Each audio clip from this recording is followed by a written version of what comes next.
press conference on Al-Aqsa flood operation. Over 75 years, our Palestinian people have been eager to freedom and self-determination. This genuine right was obstructed by the Israeli occupation and the failure of the international community to stand by their obligation to implement the many UN resolutions that guaranteed the Palestinian national rights. Based on this, no one can deny the right of any people under the occupation to resist their occupiers by all available means, including armed resistance.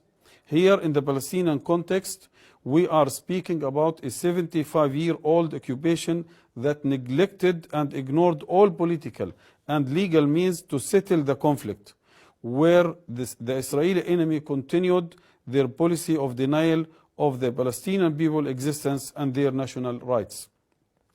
We have repeatedly warned during the past few months and years that the situation on the ground was not sustainable and that the explosion was about a matter of time. And we have warned repeatedly from the Israeli continued violations in Al-Aqsa Mosque and their attempt to change its status quo in an apparent plan to divide the Holy Mosque spatially and temporally. We have also warned from the state terrorism implemented by the fascist settlers across the occupied West Bank. We have warned from the forceful expulsion of our people from Jerusalem. We have also warned from the systematic crimes against our prisoners, including women and children, in Israeli jails. And lastly, we have warned from the Israeli siege imposed on Gaza for more than 17 years, which is a war crime that turned Gaza to the biggest open-air prison on earth, where a whole generation has lost all kinds of hopes. But unfortunately, no one listened to these warnings, and the international community, especially the Western countries, continued to give Israel the cover at all levels to continue committing its crimes. Based on that, we confirm the following. First, Operation Al-Aqsa Flood was a supremely defensive act. Second, the decision to launch the military operation was entirely Palestinian.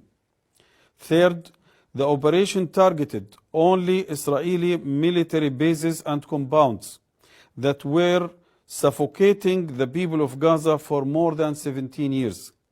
Fourth, we here would like to stress that there were clear instructions from the top commander of Al-Qassam brigades to avoid targeting civilians or killing them, and many released videos showed how Al-Qassam fighters were keen to avoid harming civilians.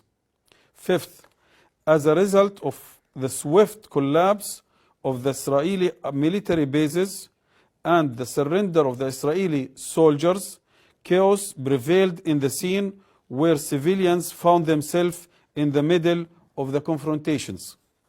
Sixth, as for the reaction of the Western countries towards our defensive act and the Israeli criminal response, we condemn the unethical bias by the Western governments, mainly the US, where they were only seeking to demonize the Palestinian people and their struggle for freedom and dignity. Seventh, we clearly condemn the reports we have received that certain Western countries are dispatching military support to the Israeli occupation. Those countries are taking part in the Israeli aggression and killing of our people instead of seeking a resolution or contributing to ending the longest ever occupation in modern history. Eighth, for the captives and prisoners held by the resistance, we confirm here and make it clear we are fully committed to treat them in accordance with our religious values and the rules of international humanitarian law.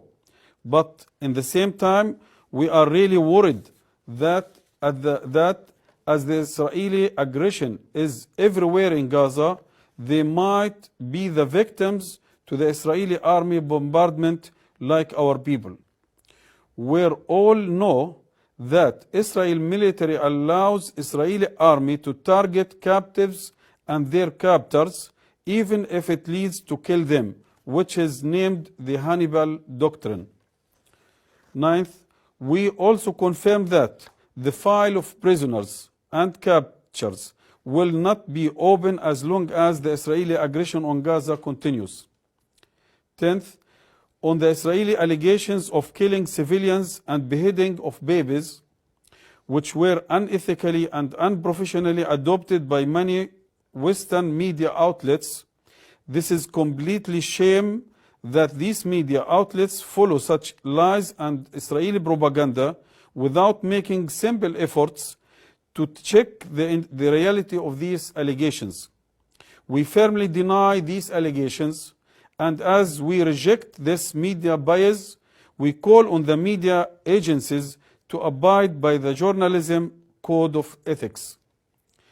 11th, in connection to this bias, we totally reject the racist speech by US President Joe Biden, who adopted crystal clear lies against our resistance and who blindly followed the Israeli allegations and propaganda that were refuted even by many US media. Finally, I conclude as saying again that the Palestinian people have full right to fight back until ending the Israeli occupation, where we will continue to do so until reclaiming our national goals and rights. We call upon the governments and peoples all over the world to help us against such brutal and fascist occupation. We call on all the free people around the world to shoulder their moral responsibilities towards the Palestinian just cause, and also we urge the international community to take immediate actions toward ending this Israeli aggression and to ensure reopening of the crossing in order to allow the entry of all basics and humanitarian materials into the Gaza Strip. Thank you very much.